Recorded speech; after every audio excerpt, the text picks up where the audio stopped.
वाजिबुल एहतराम हज़रत उलमाए कराम अजीज़ तलबा धर्मप्राण धर्मभीरु मुसल्लियान आज़ाम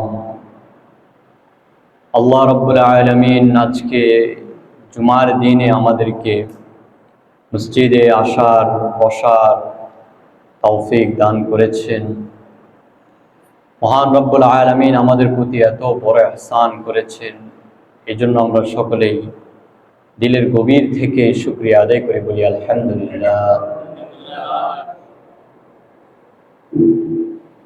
মুহতারাম হাজরিন, গত জুমায় আমরা আলোচনা করেছিলাম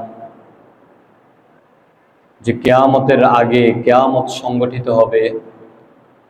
কিয়ামত সংগঠিত হওয়ার আগে অনেকগুলো ছোট ছোট আলামত দেখা দিবে, এরপর বড় বড় আলামতগুলো হবে। এরপর আমরা এই আল্লাহ তাআলা এই দুনিয়াকে নিশ্চিহ্ন করে দিবেন, ধ্বংস করে দিবেন, আমাদের সকলকে আল্লাহ তাআলার কাছে নিয়ে যাবেন। তারই আলোচনার ধারাবাহিকতায় গত শুক্রবার আলোচনা করেছি জালজালা নিয়ে, যে কিয়ামতের আগে অধিক পরিমাণ ভূমিকম্প হবে, ছোট ছোট ভূমিকম্প হবে, বড় বড় ভূমিকম্প হবে, সে আলোচনাটা করা হয়েছিল আলহামদুলিল্লাহ। আজকে কিয়ামতের কিছু বড় বড় আলামত নিয়ে আলোচনা করা হবে। আল্লাহ রাব্বুল আলামিন তৌফিক দেন তো সংক্ষিপ্ত সময়ে আলোচনা করার চেষ্টা করব ইনশাআল্লাহ। মুহতারাম হাজরিন, আল্লাহ তাআলা পবিত্র কোরআন মাজিদের মধ্যে ইরশাদ করেন, ইয়াসআলুনাকা আনিস সাআতি আইয়ানা মুরসাহা। আল্লাহ তাআলা নবীজি সাল্লাল্লাহু আলাইহি ওয়াসাল্লামকে বলেন, হে নবী, মানুষ আপনাকে কিয়ামত সম্পর্কে জিজ্ঞাসা করে, আইয়ানা মুরসাহা, এই কিয়ামত কখন সংগঠিত হবে? আপনি তাদেরকে বলে দেন, কুল ইন্নামা ইলমুহা ইনদা রাব্বি লা ইউজাল্লিহা লিওয়াক্তিহা ইল্লা হু। আপনি ওই সমস্ত লোকদেরকে বলে দেন, জানিয়ে দিন যে কিয়ামতের জ্ঞান, কিয়ামতের বিষয় সবকিছু মহান রব্বুল আলামিনের কাছে আছে, আমার কাছে কোনো কিছুই নেই, এই ব্যাপারে আমি কোনো কিছুই জানি না।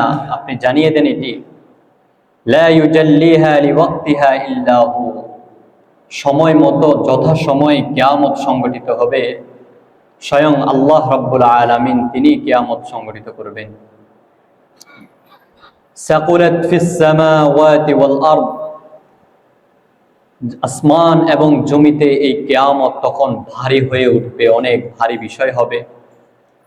লা ইয়াতিকুম ইল্লা বাগতা, আপনি তাদেরকে এটাও জানিয়ে দেন, এটা হঠাৎ করে চলে আসবে, আচমকা কিয়ামত শুরু হয়ে যাবে। হযরতে ইসরাফিল আলাইহিস সালাতু ওয়াস সালাম সিংহায় ফুঁক দিবেন, এই ফুৎকারের সাথে সাথে আসমান এবং জমিন উঠতে থাকবে, মৃত ব্যক্তিরা কবর থেকে উড়ে দৌড়াতে থাকবে, পাহাড়গুলো ধসে যাবে, সমান হয়ে যাবে। কোরআন মাজিদে এসেছে, কোনো টিলা পর্যন্ত থাকবে না, কোনো কিছুই থাকবে না, সব মরুভূমি হয়ে যাবে। এজন্য কবি বলেন, ইয়ে চমন সাহরা ভি হোগা, ইয়ে চমন সাহরা ভি হোগা, ইয়ে খবর বুলবুল কো দো, তাকে আপনি জিন্দগি কো সোচ কা করবা করে। এই জমিন, এই ভূখণ্ড, এই দুনিয়া এক সময় মরুভূমি হয়ে যাবে, গাছ গাছালি কোনো কিছুই থাকবে না। হে বুলবুলি পাখি, তুমি তোমার জীবনকে বিসর্জন দেওয়ার পূর্বে চিন্তা ফিকির করে বিসর্জন দাও যে তুমি তোমার জীবনকে কিভাবে কাটাচ্ছ। রব আমাদেরকে দুনিয়াতে পাঠিয়েছেন রবের দাসত্বের জন্য, রবের গোলামি করার জন্য, রবকে সন্তুষ্ট করার জন্য। ওয়ারিদওয়ানু মিনাল্লাহি আকবার, আল্লাহর সন্তুষ্টি হলো সবচাইতে বেশি। পৃথিবীর মানুষকে সন্তুষ্ট করার চেয়ে আল্লাহর সন্তুষ্ট সবচাইতে বেশি। স্ত্রী সন্তানকে সন্তুষ্ট করার পূর্বে রবের সন্তুষ্ট পাওয়া, রবকে সন্তুষ্ট করা, এটাই সবচেয়ে বড় বিষয়। তো এই জন্য যখন সবগুলো ধ্বংস হয়ে যাবে, রব বলেন ইয়াসআলুনাকা কাআন্নাকা হাফিয়ুন আনহা, তারা আপনাকে জিজ্ঞেস করে যেন আপনি এই সম্পর্কে সবকিছু জানেন। কিয়ামত সম্পর্কে আপনার কাছে সমস্ত জ্ঞান আছে, তারা এটা মনে করে আপনাকে জিজ্ঞেস করে। হে নবী, আপনি আবার বলে দিন, কুল ইন্নামা ইলমুহা ইনদাল্লাহ, আপনি বলে দিন কিয়ামতের জ্ঞান সবকিছু মহান রব্বুল আলামিনের কাছে আছে। ওয়ালাকিন্না আকসারান নাসি লা ইয়ালামুন, কিন্তু অধিকাংশ মানুষ কিছুই জানে না, তারা বুঝে না, জানে না। এই হলো কিয়ামত। কিয়ামত ঘটবেই, আমাদের এই দুনিয়া থেকে চলে যেতে হবে। এজন্য আল্লাহ তাআলা বলেন সূরা হজের মধ্যে, ওয়া আন্নাস সাআতা আতিয়াতুল লা রাইবা ফিহা ওয়া আন্নাল্লাহা ইয়াবআসু মিন ফিল ওয়া আন্নাল্লাহা ইয়াবআসু মান ফিল কুবুর। আল্লাহ তাআলা বলেন যে কিয়ামত আসবে, তাতে কোনো সন্দেহ নেই বান্দা, এবং তোমাদেরকে কবর থেকে পুনর্জীবিত করবেন, তাতেও কোনো সন্দেহ নেই। তোমরা এটার উপর ঈমান আনো। তোমাদেরকে কবরে দেওয়ার পরে তোমাদের বাপ দাদা, তোমাদের পূর্বপুরুষদেরকে সকলকে কিয়ামতের দিন কবর থেকে পুনর্জীবিত করে দিবেন। যখন এই কথা বলেছেন, তো সাহাবায়ে কেরাম নবীজিকে প্রশ্ন করেছিলেন যে ইয়া রাসূলুল্লাহ, তো এদের কোনো জামা কাপড় থাকবে না, উলঙ্গ থাকবে, এটা লজ্জা না, কিভাবে হবে? নবীজি বলেন, সবাই সবাইকে নিয়ে ভাববে, নিজেকে নিয়ে ভাববে, এই কার দিকে তাকানোর আর সময় নেই। সেদিন দেখবেন বিপদে পড়লে মানুষ কে কোন দিকে আছে সেটা তাকায় না, সে তার গন্তব্যের দিকে দৌড়তে থাকে। এটা তো দুনিয়া। আর আখিরাত তো, হাসরের মাঠ তো, এটা কঠিন একটা বিষয়, যেখানে তো কল্পনা করা যায় না, তাসাউরে নিয়ে আসা যায় না। সেটা কেমন হবে? আল্লাহ বলেন, ইয়াউমা ইয়াফিরুল মারউ মিন আখিহি ওয়া উম্মিহি ওয়া আবিহি ওয়া সাহিবাতিহি ওয়া বানিহি, আজকে যেই সন্তান সন্ততির জন্য, ছেলে মেয়েদের জন্য জীবনকে উৎসর্গ করে ফেলছো, হালালকে হালাল মনে করো না, হারামকে হারাম মনে করো না, যেইভাবে পারছো উপার্জন করে সন্তানদেরকে ভালো পোশাক একটি কিনে দেওয়ার জন্য এত কিছু করছো, মনে রাখো বান্দা, কিয়ামতের দিন এই সন্তান তোমাকে দেখলে পালিয়ে যাবে। যেই স্ত্রীকে তুমি সন্তুষ্ট করার জন্য হারাম কাজ করে যাচ্ছ, যেই স্ত্রীকে সন্তুষ্ট করার জন্য মানুষের সাথে বিভেদ, ফিতনা ফাসাদ সৃষ্টি করে স্ত্রীকে সন্তুষ্ট করতে চাও, মনে রাখো সেই স্ত্রী তোমাকে দেখলে পালিয়ে যাবে। শুধু তাই নয়, লিকুল্লি ইমরিইম মিনহুম ইয়াওমাইযিন শা'নুন ইউগনি, সেদিন এমন হবে প্রত্যেককে নিয়ে চিন্তা করবে, কেউ কারো খবর নেওয়ার সময় থাকবে না। আল্লাহ বলেন, ওয়া আন্নাস সাআতা আতিয়াতুন লা রাইবা ফিহা ওয়া আন্নাল্লাহা ইয়াবআসু মান ফিল কুবুর। বান্দা, কিয়ামত ঘটবে, এটা সত্য। কিয়ামত অবশ্যই অবশ্যই আসবে। কিয়ামতের পূর্বে, কিয়ামতের দিন তোমাদেরকে, তোমাদের যারা পূর্বপুরুষ, তোমরা যারা কবরে শায়িত রয়েছে, সবগুলোকে পুনর্জীবিত করে ফেলবে। আল্লাহ রাব্বুল আলামিন অন্যত্র ইরশাদ করেছেন, আল্লাহুল্লাযী আনজালাল কিতাবা বিল হাক্কি ওয়াল মিজান। আল্লাহ তাআলা সত্য সম্বলিত কিতাব কোরআনকে অবতীর্ণ করেছেন আমাদের জন্য। এই কোরআনের সম্পূর্ণ জিনিস পরিষ্কার করে বারবার বলে দিয়েছেন, জাহান্নামের কথা বারবার জানিয়ে দিয়েছেন, বান্দা তোমাকে দুনিয়াতে পাঠিয়েছি কিছু নির্দিষ্ট সময়ের জন্য। ইজা জা আজালুহুম লা ইস্তাখিরুনা সাআতা ওয়া লা ইস্তাকদিমুন। বান্দা তোমার যখন সময় চলে আসবে তোমাকে আমি ডেকে নিয়ে চলে আসব, তোমার থাকার আর কোনো সুযোগ থাকবে না। বান্দা তোমার জন্য এই দুনিয়া অস্থায়ী জিন্দেগি, এই অস্থায়ী জিন্দেগি পরিচালনার জন্য তোমাকে আমি স্বাধীনভাবে ছেড়ে দেইনি। শাহবাগীদের মতো তুমি তাদের চিন্তা চেতনা তুমি গ্রহণ করো না। যে নারীদেরকে আল্লাহ বানিয়েছেন তারা যেভাবে পোশাক যেমন ইচ্ছা তেমন চলবেন, সেই চিন্তা তুমি লালন করো না। বান্দা তুমি হয়তো দুনিয়ার এই স্বাদে এই শান্তিতেই তুমি এটাকেই নিমগ্ন আছো, ভাবছো এটাই তোমার জন্য সুখ শান্তি, কিন্তু মনে রাখবে তোমার জন্য জাহান্নাম কঠিন ভয়াবহ হবে। আল্লাহ রাব্বুল আলামিন বলেন, ওয়ামা ইউদরিকা লাআল্লা আস-সাআতা করিব। হে নবী, আপনি কি জানেন কিয়ামত অনেক নিকটে? স্বয়ং নবীজি বলেছেন কিয়ামত তখন হবে, যে যখন নবীজি এসেছেন তখনই নবীজি বলেছেন কিয়ামত এত কাছাকাছি। আজকে ১৫০০ বছর পর কতটা কাছে কিয়ামত একবার ভাবা যায়। এরপর নবীজি আল্লাহ রাব্বুল আলামিন নবীজি সাল্লাল্লাহু আলাইহি ওয়াসাল্লামকে বললেন, ইস্তাজিলু বিহাল্লাযীনা লা ইউমিনুনা বিহা।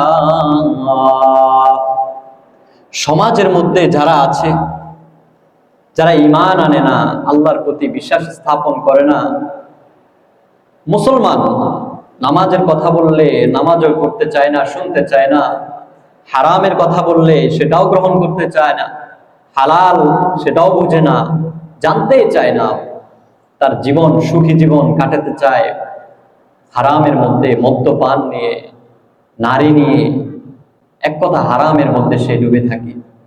তো তাদের কাছে যখন দ্বীনের কোনো বিষয় নিয়ে যাবেন তারা ঠাট্টা মশকারি করবে।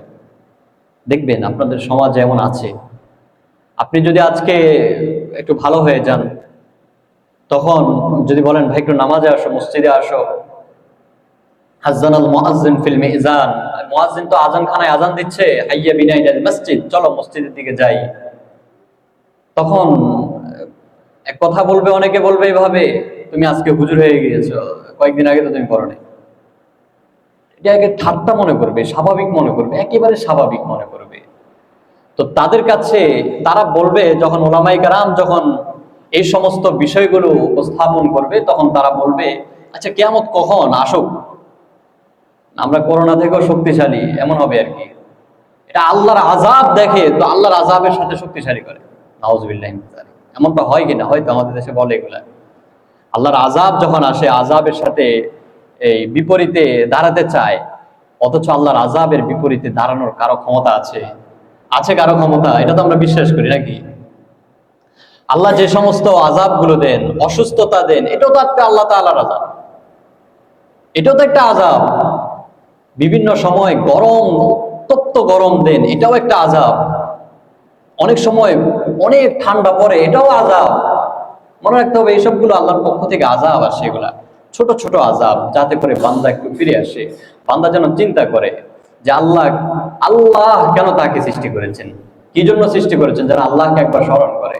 তো যাদের কলব মরে গিয়েছে, যাদের দিলের মধ্যে রবের কথা আসে না, রবের কথা বসে না, রবের কথা বললেও তাদের কিছু আসা যায় না, তো তাদের মধ্যে দ্বীনের কথা কিভাবে প্রকাশ করবে? জীবন আসবে না। ফাওয়াইলুল লিল কাসিয়াতি কুলুবুহুম মিন যিকরিল্লাহ। রব বলেন, যাদের অন্তর কঠোর হয়ে গেছে, রবের জিকির তাদের ভিতরে আসে না, তারা তো ধ্বংস। তারা সামান্য দুনিয়াতে একটু শান্তি দেখতে পাচ্ছ, কিন্তু তাদের আখির পরিপূর্ণ ধ্বংস। তারা ক্ষতিগ্রস্তদের অন্তর্ভুক্ত, জালেমদের অন্তর্ভুক্ত হয়ে যাবে। এরপর আল্লাহ রাব্বুল আলামিন বলেন, ওয়াল্লাযীনা আমানু মুশফিকুনা মিনহা। তবে যারা ঈমান এনেছে তারা এই কিয়ামতকে খুব ভয় করে। তারা বুঝে, তারা জানে যে কিয়ামত খুবই কঠিন হবে, কিয়ামত খুবই কঠিন হবে। তারা রবকে এই নিয়ে ভয় করে, চিন্তা করে। ওয়ায়ালামুনা আন্নাহাল হক, তারা স্বীকৃতি দেয় যে অবশ্যই অবশ্যই কিয়ামত হবে, এটা সত্য। আল্লাহ রাব্বুল আলামিন সতর্ক করে বলেন, আলা ইন্নাল্লাযীনা ইউমারুনা ফিস সাআতি লাফি দালালিম বাঈদ। মনে রাখো, তোমরা যারা কিয়ামত নিয়ে পরস্পর বিতর্কে লিপ্ত থাকো, তোমরা কঠিন গুমরাহিতে লিপ্ত। কিয়ামত হবে। এই আয়াতগুলোর মাধ্যমে আমরা একটুকু বুঝতে পেরেছি যে কিয়ামত হবে, কিয়ামত আসবে। হাদিসের মধ্যে এসেছে, আন সাওবানা قال قال رسول الله صلى الله عليه وسلم لا تقوم الساعة حتى تلحق قبائل من أمتي بالمشركين। দেখেন, নবীজি সাল্লাল্লাহু আলাইহি ওয়াসাল্লাম ইরশাদ করেছেন যে কিয়ামত আসবে, ঠিক আছে, কিন্তু কিয়ামত কখন আসবে সেটা তো আল্লাহ জানেন, আর কেউ জানেন না। আমরা এতক্ষণ আয়াতের মাধ্যমে তো এটাই জানতে পারলাম যে কিয়ামত আসবে, এটা সত্য, কিন্তু কিয়ামত কখন আসবে এটা তো রব ছাড়া আর কেউ জানেন না, স্বয়ং নবীজিও জানেন না। নবীজি সাল্লাল্লাহু আলাইহি ওয়াসাল্লাম বলেন, তবে হ্যাঁ, কিয়ামত ততক্ষণ পর্যন্ত সংঘটিত হবে না হাত্তা তালহাক কবাইলু মিন উম্মতি বিল মুশরিকিন। কিয়ামত তখন সংঘটিত হবে যখন আমার উম্মতের মধ্য হতে অনেকগুলা গোত্র হিন্দুদের সাথে তাদের শামিল হয়ে যাবে। হিন্দুরা তাদের, মুশরিকরা তাদের বন্ধু হয়ে যাবে। এটা নবীজির হাদিস, সুনানে তিরমিজিতে আসছে। নবীজি বলেন কিয়ামত ততক্ষণ পর্যন্ত সংগঠিত হবে না, সংগঠিত হবে তখন হবে যে আমার উম্মতের মধ্য থেকে অনেক কাবাইল, অনেক গোত্র, অনেক সম্প্রদায়, মুশরিক মানে হিন্দু, যারা শিরিক করে আল্লাহ তাআলার সাথে, যারা হিন্দুদের সাথে শামিল হয়ে যাবে, হিন্দুদের সাথে শামিল হবে। শুধু শামিল হয়ে এক না, তাদেরকে তো বন্ধু ভাববে, এটা ঠিক আছে। আল্লাহ বলেন, ওয়া হাত্তা ইয়াবউদুল আওসান ওয়া হাত্তা ইয়াবুদুল আওসান, তাদের পূজার মধ্যে শরীক হয়ে যাবে, তাদের ইবাদত করা শুরু করে দিবে। এজন্য আমাদের সাবেক রাইসুল উজারা, প্রধানমন্ত্রী সাহেব, তিনি বলেছিলেন যে মা দুর্গা পূজা যখন দেশে আছে ফসল নাকি ভালো হয়। নাউজুবিল্লাহ, নাউজুবিল্লাহ, তিনি বলেছেন, এটা সংসদে দাঁড়িয়ে বলেছেন। এ হলো কিয়ামত তখন সংঘটিত হবে যে যখন আমার উম্মতের মধ্য হতে আমার উম্মতেরা মুশরিকদের সাথে শামিল হয়ে যাবে, এবং এমনও হয়ে যাবে যে তারা তাদের উপাসনার মধ্যে লিপ্ত হয়ে যাবে, তাদের মতো করেই থাকবে। তাদের উপাসনায় দেখবেন পূজা মণ্ডল হলে তখন মুসলমানদের ভিড়, বন্ধু বান্ধব সব একসাথে যায়, এগুলো সিঁদুর যা আছে এগুলো দেয়, কোনো সমস্যা নাই। হিন্দু মুসলিম ভাই ভাই, ধর্ম যার যার, উৎসব সবার, এই জন্য করতে থাকে। এই যে কথা এটাই উৎসব, আমাদের উৎসব হলো ঈদ, তাদের উৎসব হলো পূজা। তো তাদের উৎসবের মধ্যে তারা এই কথা বলে, মুসলমানরা এই কথা বলে, ধর্ম যার যার, উৎসব সবার, কাজে তারা সেই উৎসবে অংশগ্রহণ করে। তাহলে বলেন, রব যে কথাগুলো বলেছেন কোরআন মাজিদের মধ্যে, এটা তো স্পষ্ট এখনই বোঝা যায়, স্পষ্ট এখনই বোঝা যায়। আমাদের সমাজের এই বাক্যর দিকে তাকালে, এই বাক্যটি খেয়াল করলে বুঝতে পারবেন যে এই রব যে কথাটা বলেছেন যে উম্মতের মধ্য হতে, নবীজি বলেছেন যে উম্মতের মধ্য হতে কিছু সম্প্রদায়, কিছু কবিলা, তারা হিন্দুদের সাথে শামিল হয়ে যাবে এবং তাদের উপাসনার মধ্যে উপাসনা করতে থাকবে। উৎসব সবার, জন্য উৎসব করবে। উৎসবে তো ঈদ, তাদের জন্য উৎসবে তো এটা ইবাদত। তাদের উৎসবটা কি? আমাদের ঈদ, আমাদের ঈদ তো আমাদের ইবাদত, তাদের পূজা তাদের ইবাদত। উৎসব সবার, এর মানে হলো যে সবাই করতে পারবো, কোনো সমস্যা না। রব বলেন কিয়ামত তখন, নবীজি বলেন কিয়ামত তখন সংগঠিত হয়ে যাবে। তাহলে আলামত পাচ্ছি কিনা, আলামত পাওয়া যাচ্ছে কিনা কিয়ামতের? খুবই সন্নিকটে। এরপর নবীজি সাল্লাল্লাহু আলাইহি ওয়াসাল্লাম বলেন, ওয়া ইন্নাহু সায়াকুনু ফি উম্মতি 30 কাযাবুন, আমার উম্মতের মধ্য হতে 30 জন মিথ্যুক তারা বের হবে। তারা কুল্লুহুম ইয়াজামু আন্নাহু নাবিয়্যুন, তারা প্রত্যেকেই ধারণা করবে যে আমি নবী, আমি নবী, অর্থাৎ 30 জন মিথ্যা নবীদার প্রকাশ পাবে। এর মধ্যেই কিছু আগেই তো একজন বের হয়েছেন, গোলাম আহমদ কাদিয়ানী। কাদিয়ানী সম্পর্কে কথা বলতেও চায় না। আমাদের ক্ষমতাসীনরা প্রতিশ্রুতি দিয়ে থাকেন যে সেখানে গেলে তাদের বিরুদ্ধে রুখে দাঁড়াবেন। আজীব একটা বিষয়, এটা ইমানের বিষয়। যার ইমান নাই, যে মুমিন না, সে আবার হজে যাচ্ছে, হজ করতেছে মুসলমানদের সাথে। এটা কিভাবে হয়? মুসলমান, মুমিন আর কাফির কি কখনো এক হতে পারে নাকি? রবের কাবা কাফের মতো বেঈমান এই সমস্ত জানোয়ারগুলো তারা যখন এটাকে কি করছে, তাওয়াফ করছে, এটা কিভাবে সহ্য করবে? নবীজি অথচ রওজায় শুয়ে আছেন, সেই রওজায় তাদের চেহারা দেখতেছেন, নবীজির কিভাবে সহ্য হয়? অথচ নবীজি তো বলে গিয়েছেন দুনিয়াতে যে কিয়ামতের আগে 30 জন মিথ্যা নবীদার বের হবে। এই যে তার মধ্যে একটা হলো গোলাম আহমদ কাদিয়ানী, সে নিজেকে তো দাবি করে এটা। এজন্য ওলামায়ে কেরাম মির্জা গোলাম আহমদ কাদিয়ানী সম্প্রদায়কে কাফের ঘোষণা দেন। কেন? নবীজি বলেন, ওয়া আনা খাতামুন নাবিয়্যিন লা নাবিয়্যা বা'দি, আমি শেষ নবী, আমার পরে আর কোনো নবী নাই। কাজে যারা এই কথা বলবে যে আমি নবী, তাহলে মনে রাখবে সে মিথ্যাবাদী, সে মিথ্যাবাদী। অথচ বাংলাদেশ এমন একটা বৈচিত্র্যময় দেশ, যেখানে আপনি এখনো যদি কেউ দাবি করে যে আমি নবী, তারও কয়েকটা এই মুরিদ পাওয়া যাবে, তার সহযোগী পাওয়া যাবে। তারা এই কথা বুঝে না, অথচ দ্বীনের চর্চা এত পরিমাণ হচ্ছে, এ কথা বুঝে না যে আল্লাহ নবী তো স্পষ্ট জানিয়ে দিয়েছেন যে ওয়া আনা খাতামুন নাবিয়্যিন লা নাবিয়্যা বা'দি, আমি হলো শেষ নবী, আমার পরে আর কোনো নবী আসবে না।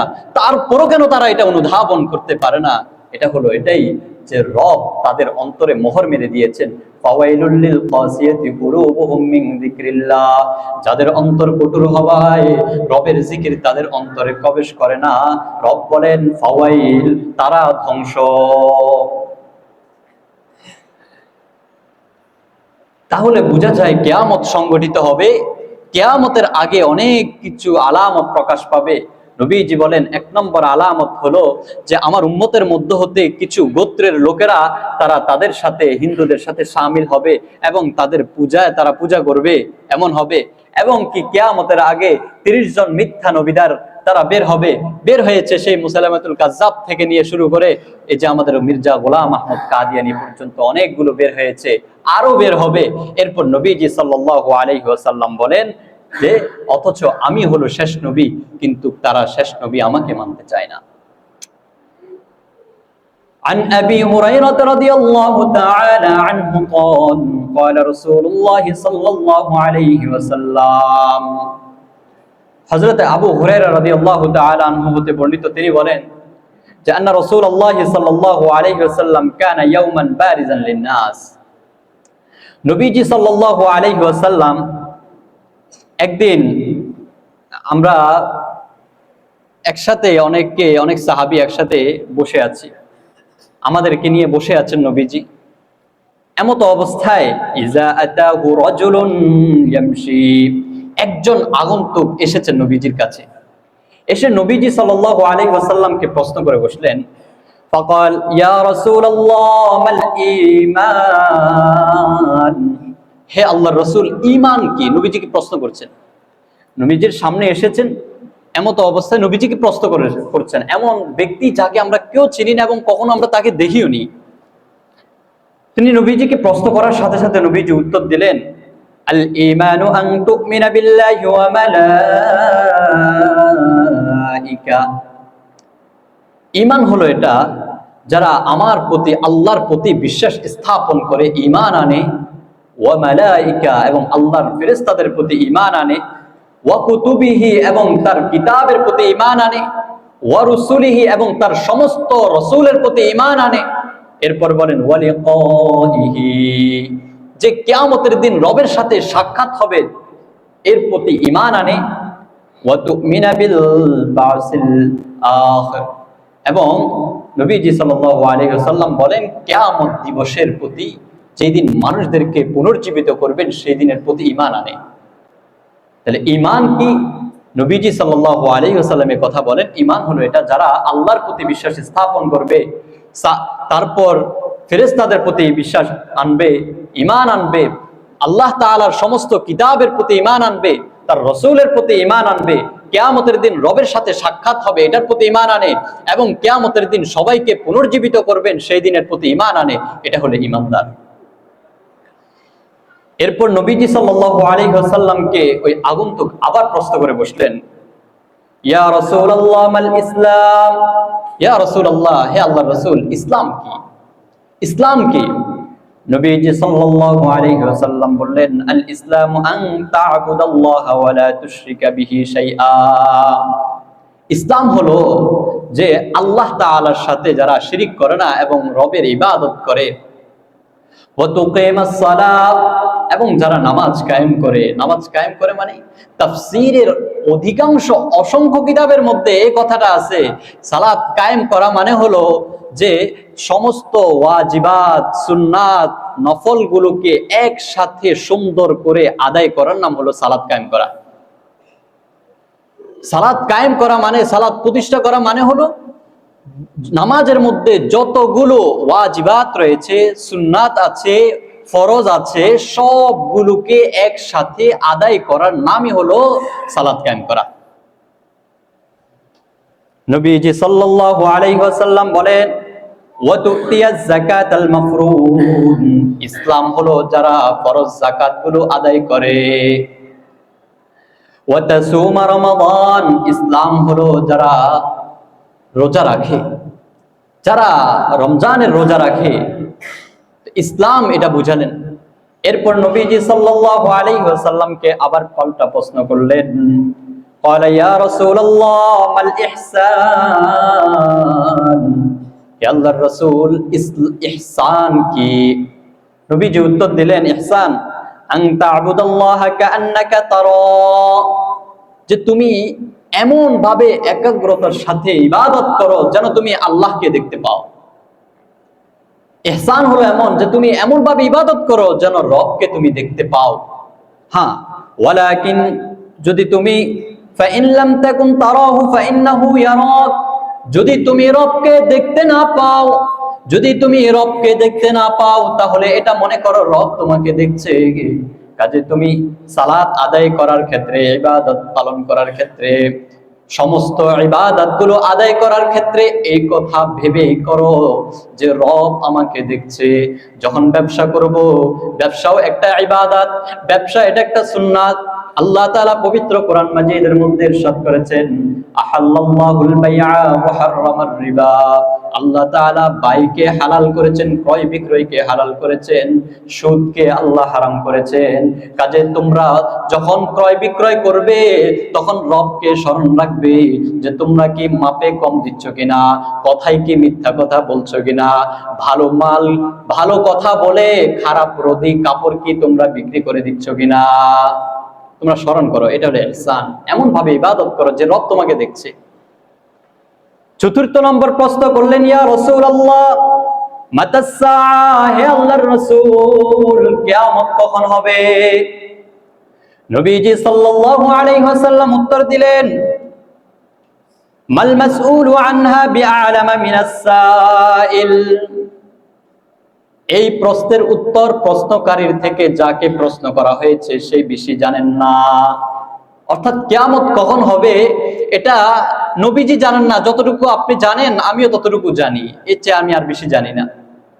তবে নবীজি সাল্লাল্লাহু আলাইহি ওয়াসাল্লাম হযরতে জিবরিল আলাইহিস সালাতু ওয়াস সালামকে উত্তর দিলেন, ঠিক আছে, আমি তো জানি না যে কিয়ামত কখন হবে, তবে আমি আপনাকে কিছু শর্ত বলে দিতে পারি, কিছু আলামত উল্লেখ করতে পারি যে কিয়ামত, এই সমস্ত শর্তগুলো যখন পাওয়া যাবে মনে রাখতে হবে কিয়ামত তখন সংঘটিত হবে। এক নম্বর, নবীজি সাল্লাল্লাহু আলাইহি ওয়াসাল্লাম বলেন, ইজা ওয়ালাদাতিল মারআতু রাব্বাতাহা, যখন সমাজের মধ্যে মনিব, যখন সমাজের মধ্যে গোলাম, দাস, মনিবকে জন্ম দিবে। মুহাদ্দিসিনে কেরাম এই হাদিসের ব্যাখ্যা করতে গিয়ে বলেন যে মনিব, দাস মনিবকে জন্ম দিবে মানে, এটার এক নম্বর ব্যাখ্যা করেছেন, যখন সন্তান সন্তানেরা মায়ের সাথে দাসের মতো ব্যবহার করবে। যে এমন হয়ে যাবে, মা বাবাকে ধমক দিয়ে কথা বলবে, সুন্দর ভাষায় কথা বলবে না, মা বাবার অবাধ্যতায় লিপ্ত হবে চরম ভাবে। মনে রাখতে হবে তখন কিয়ামত সংঘটিত হবে, কিয়ামতের কাছাকাছি হয়ে যাবে। বলেন এটা কি আমাদের সমাজে বর্তমান আছে কিনা? পিতা তার সন্তানকে সুন্দর করেও কথা বলতে পারে না, ধমক তো দূরের কথা। আর পশ্চিমারা আমাদেরকে শেখায় সন্তানদেরকে ধমক দেয়া যাবে না, সন্তানদেরকে ভালো করে শেখানো যাবে না। এজন্য ইউরোপিয়ান যতগুলো রাষ্ট্র আছে আপনারা খোঁজ নিয়ে দেখতে পাবেন যে তারা তাদের স্কুলগুলোর মধ্যে এটাই শিখায় যে যদি সন্তান কোনো প্রকার যদি সন্তানকে যদি বকা দেয়া হয়, যদি শাসন করা হয়, তাহলে সন্তান যদি মামলা করে সেই মামলা তারা গ্রহণ করে। দেখেন তারা উন্নত হতে পারে, তারা শত আধুনিক তারা তাদের মধ্যে থাকতে পারে, কিন্তু তাদের মধ্যে মনুষ্যত্ব নেই। তার একটা গল্প হলো এটা, তারা যখন তাদের ফ্ল্যাটগুলোর মধ্যে তাদের ঘরের মধ্যে ঘুমায়, তো তারা একটা বীমা করে, ইন্স্যুরেন্স করে যে আমি যদি মারা যাই তাহলে আমাকে আমার সন্তানরা কি নিবে কি জানি না, একটা ইন্স্যুরেন্স করে যাতে করে কোম্পানি এসে তাদেরকে নিয়ে তাদেরকে দাফন দেয়। এটা বাস্তব। কিছুদিন আগে আমাকে একজন ব্যক্তি, তিনি আমেরিকানই, আমাকে বলেছেন যে হুজুর অবস্থাটা কেমন, যে তিনি একজন টিচার, তো তিনি বলেন যে আমাদের পাশে একজন ব্যক্তি মারা গিয়েছেন, তার মেয়ের সেই দিন পরীক্ষা স্কুলে যেতে হবে, কিন্তু বাবা মারা গিয়েছেন। সে তার বাবার পাশে না থেকে সে চলে গিয়েছে এবং সে সেখানেই আসে নাই, সেখান তো জানাজা করতে সেখানে আসেই নাই, বরং সে যে গুজে, এবং সেদিন সে ফেসবুকে পোস্টও করেছে ভালো একটা সুন্দর আনন্দের মুহূর্ত নিয়ে। দেখেন তাদের মধ্যে এই জিনিসটা নাই, এই জিনিসটা তাদেরকে শেখানো হয় না। আর আমরা তাদের শিক্ষাকে এতটা গুরুত্ব দেই ইসলামের শিক্ষা থেকেও বেশি, যে তাদের উন্নত শিক্ষা ব্যবস্থা খুবই গুরুত্বপূর্ণ বিষয়। আরে আল্লাহ তো এটা বলেছেন, আল্লাহ তাদেরকে দুনিয়াতে জান্নাত দিয়েছেন। নবীজি তো হাদিসের মধ্যে স্পষ্ট করে বলেছেন যে তাদের যা কিছু দেখবেন এগুলো হচ্ছে তাদের দুনিয়াতে জান্নাত। তো তাদের দুনিয়াতে জান্নাত গুলো দেখতে হবে না, তাদের সুন্দর গুলো দেখতে হবে না? আল্লাহ তো আমাদের জন্য আখিরাতে রেখেছেন, মানে আমরা আখিরাতে পেতে চাই। রব আমার জন্য আখিরাতে জান্নাত ব্যবস্থা করেছেন, এই দুনিয়া তো সামান্য। তারা যখন আখিরাতে যাবেন তো আল্লাহ তো তখন বলবেন, আল্লাহ তো বলেছেন কোরআন মাজিদের মধ্যে, তো তাদেরকে কিছুই দেওয়া হবে না, বরং তাদের জন্য কঠিন শাস্তি প্রস্তুত করেছেন। তাহলে এক নাম্বার হলো সমাজের মধ্যে যখন দাস মনিব জন্মাবে, যখন নির্বোধরা সমাজের নেতা হবে, নির্বোধরা জ্ঞানীদেরকে শিক্ষা দিবে, জ্ঞান শিখাতে আসবে। দেখবেন আজকে এটাই হয়, কত ডাক্তার হয়ে যায়, ডাক্তারদের আর ইঞ্জিনিয়ার অভাব থাকে না, হুজুরদের অভাব থাকে না, অনেক হুজুর হয়ে যায়, মুহূর্তে হুজুর হয়ে যায়, ফতুয়া দিয়ে দে, আসার সাথে সাথে ফতুয়া দিয়ে দে, কারণ তারা এখন বড় আলেম হয়ে গিয়েছে। হচ্ছে কিনা? হচ্ছে তো, এমন আপনারা খুঁজে দেখেন হচ্ছে কিনা, হচ্ছে। এটাই হলো যখন সমাজের মধ্যে দাস যখন মনিব জন্মাবে। এটার ব্যাখ্যা হলো যখন জ্ঞানীরা নির্বোধদের কাছ থেকে জ্ঞান শিখবে। সমাজের মধ্যে যারা নেতা হয়, দেখবেন টিচাররা স্কুলের মধ্যে গিয়ে দেখবেন, তো নেতা যখন স্কুলে যায় ওর মতো একটা কলমে লিখতে পারে না, কথা বলতে পারে না সঠিক করে, কিছুই জানে না। সে যখন যে স্কুলে যাবে তো টিচার মনে হয় জানি তার গোলাম, অবস্থা হবে একেবারে দুর্বল হয়ে বসে থাকে, এমন হয়ে যায়। এটাই তো একটা বিষয় যে দাস মনিব জন্মাবে। এরপর নবীজি সাল্লাল্লাহু আলাইহি ওয়াসাল্লাম বলেন, ফাযাকা মিন আশরাতিহা, এটাই হলো কিয়ামতের আলামত। এরপর নবীজি বলেন, ওয়া ইযা কানাল হুফাতুল উরাদু রুউসান নাস ফাযাকা মিন আশরাতিহা, কিয়ামতের আগে এমন হবে নগ্ন পদ নগ্ন দেহ এই সমস্ত ব্যক্তিরা সমাজের নেতা হয়ে যাবে। মুহাদ্দিসিনে কেরাম এই হাদিসের ব্যাখ্যা করেছেন এটা, যে যাদের কোনো কিছুই ছিল না, এক সময় কাপড় পরার কোনো কিছুই নাই, কাপড় পর্যন্ত পরতে পারতো না, এমন থাকতো, তো তারা হঠাৎ করে কিয়ামতের আগে তারা ধনী হয়ে যাবে এবং তার অট্টালিকা এত বাড়বে, সমাজের মানুষ তাদেরকে তাদের সম্পদের কারণে তাদেরকে সম্মান করবে, তাদের ভয় ভীতি থেকে মানুষ তাদেরকে সম্মান করবে। এমন হবে তাদের কোনো কিছুই থাকতো না, কিছুই ছিল না, এমন হবে তখন রব তাদেরকে সম্পদ দান করবেন, ফলে তারা প্রতিযোগিতামূলক কাজ করা শুরু করবে। তখন তারা মসজিদ, মাদ্রাসা, দিন সব কিছুর ক্ষেত্রে তারা রউস হবে, নেতা হবে, তারা নেতৃত্ব দিতে চাইবে, অথচ তারা হলো সমাজের মধ্যে একেবারে নিম্ন শ্রেণী ছিল।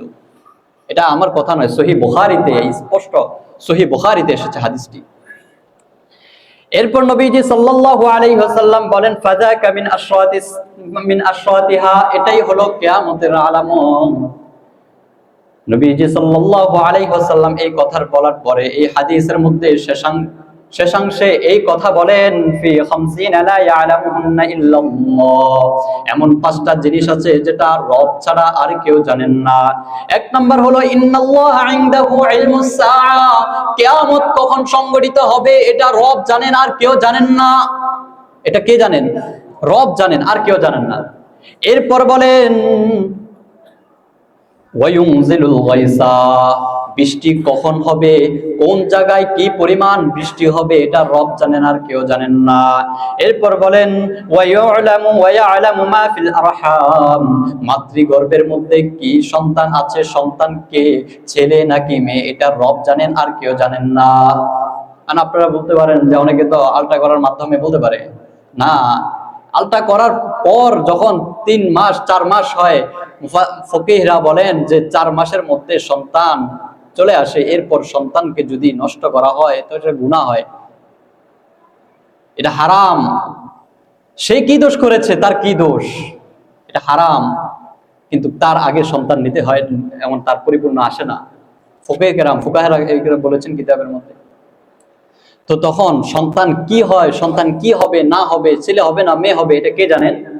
রব জানেন আর কেউ জানেন না। আরেকটা হলো কার মৃত্যু কোন জমিনে কোন জায়গায় হবে, এটা রব জানেন আর কেউ জানেন না। 5 নম্বর হলো আগামীকাল বান্দা কি খাবে, কি উপার্জন করবে, এটা রব জানেন আর কেউ জানেন না। তো তার মধ্যে একটা হলো যে কিয়ামত কখন সংঘটিত হবে, এটা একমাত্র কে জানেন? আল্লাহ জানেন আর কেউ জানেন না। কিয়ামতের ইলম আল্লাহর কাছে, আর কারো কাছে না।